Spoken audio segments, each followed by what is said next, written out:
And well, since the ban list dropped a few days ago and we're entering a new month and a new format, I decided to do 10 deck ideas for the February 2019 format. These ranged into any forms of competitiveness, like some are more better for locals, some are better for beginners, and also some of these can be, you know, more competitive as well in regionals and stuff like that. So this is just like 10 ideas for you guys for February, and well, let's just get right onto the list. So this is like not like a top 10 list. This is just like 10 in any not really in any particular order. So I guess the first one we can start off with is Metaphys. Now you're probably asking me, why Metaphys, Todd? What are you talking about? Didn't they get hurt indirectly because of Gold Star going to 1? Well, yes, that did hurt, but there's a new card that came out of Savage Strike, and that was Aloof Lopine. And if you don't know what that does, it's a double banisher when you normal summon it. You banish a monster from your hand, and then you banish from your deck. I think it's the same type of monster, so it's kind of cool. So that's a really good enabler for the deck, I feel. And also, it's just, you know, it's a pretty funny banishing deck, and I think that's really nice. So I think it's a really cool deck. If you guys ever liked a banishing deck that, you know, does a lot of cool things, Metaphys could be the good thing for you. I mean, they do a lot of cool things with Necroface, and just I've seen them play a few times, and they do some wonky crap with some of their cards. So I like the deck. It's pretty cool. I think with Aloof Lopine, it adds a great starter for the deck. I know they lost Goldstark to 1, but hey, they still have Goldstark, which is nice. But Aloof Lopine being a normal summonable starter for them is crucial, I feel, and I think that helps this deck a lot, and, you know, makes it warranted to be on here. So yeah, if you're a fan of banishing decks and in a more local scene, Metaphys could be that deck for you. So now we're on to number 9, or not number 9, well, like the second one. My bad, sorry, the second one. But the second deck, I was gonna bring up Salomon Grace. Now, I know Salomon Grace aren't out until the 14th of February with their structure deck drops. I mean, I know they're already out, but their core support, their like meat support that makes them good, isn't out until the 14th on the structure deck. But it's in February, and honestly, it's warrants to be on here.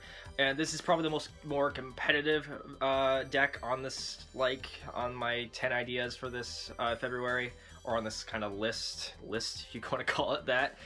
But they're probably a cheap tier 1 deck. I will say that. Pretty much everything is in the structure deck, and like the Sunlight Wolf is a rare in Savage Strike, which is a really good link monster for them. So there's a lot of good things to the deck. This deck has been doing really well in the OCG, and it's pretty much, I think, tier 1 over there. So I mean, we'll never know. I mean, we'll see if it follows suit. I'm pretty sure it will. So it's going to be an interesting deck, and honestly, it's going to be a really good deck at regionals and probably the YCS. So if you're looking for a budget tier 1 deck, Salomon Grace is going to be that deck for you. I mean, heck, the structure deck, this structure deck that comes with that get their support, and most of it has 3 ashes, or like has an ash in it. So you can buy 3 and you get a playset of ash, just like that. So yeah, it's going to be good. This is a really good budget tier 1 deck, and if you guys are looking for a budget competitive deck, Salomon Grace are going to be that deck for you, I bet. So. And on to another deck that's probably going to get a surge in competitiveness is Orcas. Now, Orcas got 2 new cards, I think 2 or 3 new cards in Savage Strike. One was Orcas Nightmare, and I think the other one was a Trap or something like that. So I don't know if it was just 1 or 2 or 3, but I know they have at least 2 cards in Savage Strike. This deck is actually really nice. I mean, it's a dark deck. I mean, it does a lot of stuff in the graveyard, you know, banishing this plus. And honestly, it's really good. I mean, this deck has been also doing well in the OCG. And is it going to follow suit? I think it might. I mean, more so in the regional scene than I see a YCS scene, but I feel like in the regionals, this deck can do some damage. They have a cool interaction with Topologic Bomber, which was their thing for a bit before Nightmare and everything came out. So we'll see what happens if the deck's still going to go with that strategy. But it's a really fun deck, pretty budget as well. A lot of their stuff is just common and rares. Their only expensive card is the draw card, which is a secret rare. I think that's up only like $7 or $8 though. It might have went a little bit higher though last few days. But overall, it's a really budget deck, and it's really fun, and I feel like it's going to do really well in regional scene pretty soon. So if you need another competitive budget deck, Orcas will probably be that deck for you. So The next one is one of the new decks, Guard Dragons. Now, Guard Dragons is interesting. I don't really know what they do, honestly. They're really interesting. I know they have an Icarus attack for dragons, which I think is hilarious, but they're kind of a link focus deck. They're dragons, which is nice, so there's a lot of good dragon support, which is amazing. So like Return the Dragon Lords comes to mind. It's just like, or Red Eyes Black Metal Dragon, or I think that's the name. So yeah, there's a lot of good dragon support out there for this that this deck can lean back on. So yeah, it's just really good, cool dragon deck, and you know, pretty budget. And there's only like a few cards I think that's high rarity. So yeah, if you're looking for a budget dragon deck that is pretty cool, does a lot of cool things with the links and everything, Guard Dragons might be that deck for you. So the next deck on this list, my ideas are Time Thieves. And there's another new deck that came out of Savage Strike. So Time Thieves, they're pretty interesting, I will say that. Time Thieves have this weird interaction with, what is it? They have a cool interaction with their Xyz. One of their main Xyz actually can steal cards, which is hilarious. I did see it in Sneak Peek, where a guy tried to mill someone out by just keep on taking their top card, which I think was hilarious. But they're an interesting deck. They're really Xyz focused. I don't really know how they're gonna do off the bat. I feel like they're more gonna be a local deck, but honestly, the first batch of support is not that bad. You have cool recursion, you got some sport spamming, and their main Xyz is actually really nice. Can like dodge certain things, like, and everything like that, like dodge effects and something, because it can banish itself, and it can also do a lot of other cool things with itself as well. So honestly, and also everything is common. Everything's a common in the deck, which is hilarious. So if you're looking for another budget deck that could potentially be really good in the future, Time Thieves might be that deck for you. Honestly, it's a really cool deck. It has a really cool gimmick, and it's a really like interesting Xyz deck. And also their main Xyz monster is a generic, so if you want to use it in another rank 4 deck, that's really cool as well. So, but yeah, Time Thieves are a really cool budget deck as well.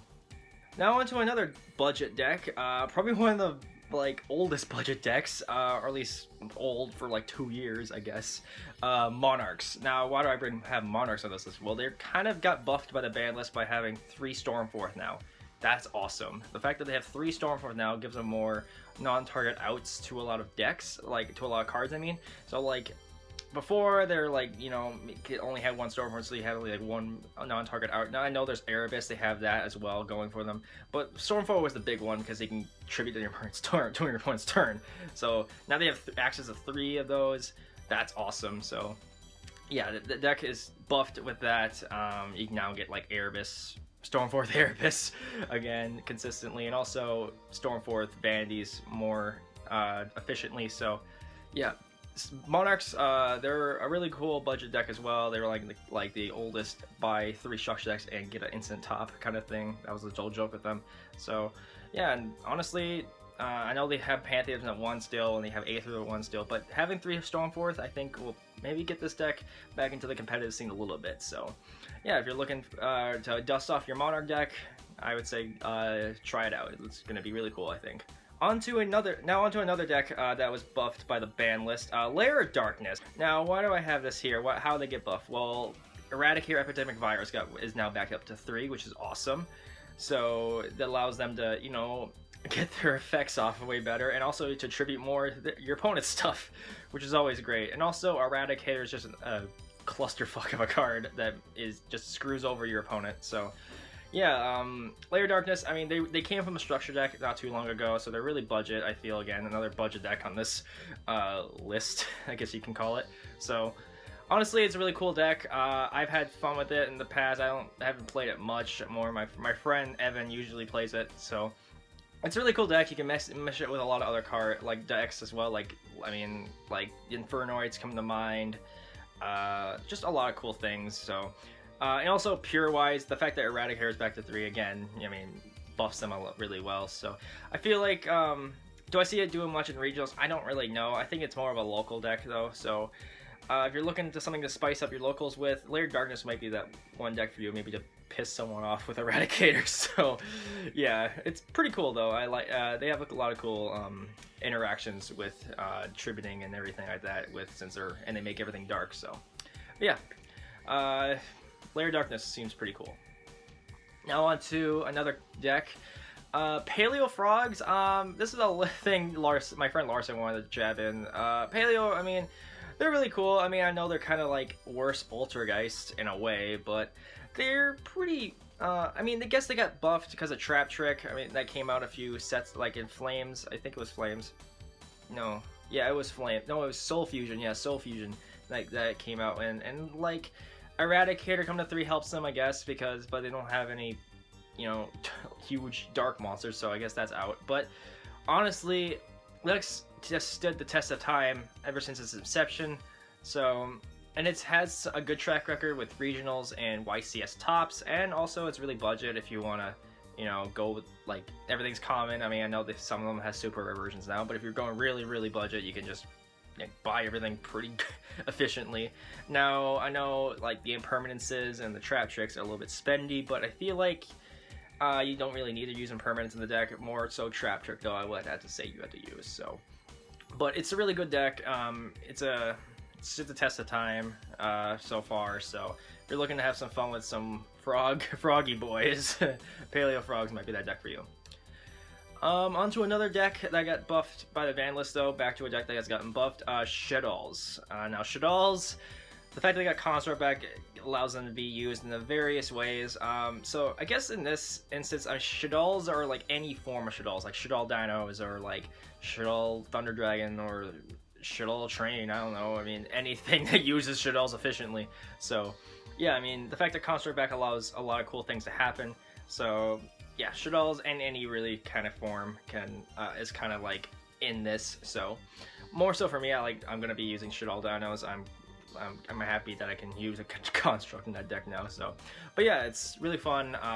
Yeah, it's an old school deck finally coming back into relevance. So yeah, if you guys are looking to spice your playstyle up with a flip effect fusion deck, Shaddolls might be that deck for you. Or like mash them with another deck like Dinos and like or Infernoids or something like that. So now on to the last deck is Necros. Now Necros, they got a lot of stuff back. Charette and namely and Brio back to 3. Now, cool thing about Necros, I know they are spendy right now. I understand. Don't yell at me. They are spendy as crap right now. So yeah, I mean, right now they're kind of expensive, but with the dual power set coming down in April, I mean, yeah, I know it's a few months away, but it makes it more budget. But if you do have them, or are lucky to have them right now, Necros are pretty fun, I would say, because you can mesh them with the incantations. And honestly, this deck is really good at being competitive right now. Honestly, I think more so regional wise though than YCS level, but we'll have to see. So yeah, I mean, if you're looking for an old school ritual deck though, Necros would be that deck for you. It's a really cool deck that was once tier 0, so thank God we don't have Jinlock anymore, but hey, at least it's back being relevant again. So, but no, yeah, that's my 10 ideas for February. I hope you guys enjoyed the video. What do you guys think of my 10 ideas, or 10 deck idea list, I guess? I don't know. I know it's kind of a list, but I try not calling it a list. But was there any decks I missed or something like that? If you have any decks I think that I should have said, leave it down in the comment section below. I'd love to take a look. But anyway, also, what do you guys think of my I guess list of decks ideas for you guys? Do you guys like some of them, or are you guys planning on playing some of these that I mentioned? But yeah, leave that all down in the comment section below. I'd love to see it. But anyway, I hope you guys enjoyed the video. Leave a like, comment, definitely subscribe. I should see you guys next video. Have a nice day.